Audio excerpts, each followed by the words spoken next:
In day 6, the question was written directly inside the code. In day 7, we replaced that fixed question with Python's input function. The input function pauses the program and waits for the user to type a question.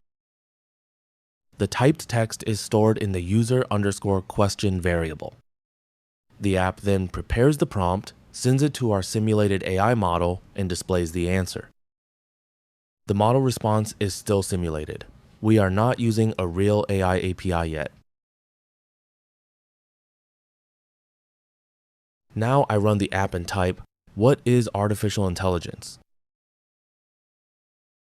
The terminal receives the question, prepares the prompt, and displays the final answer.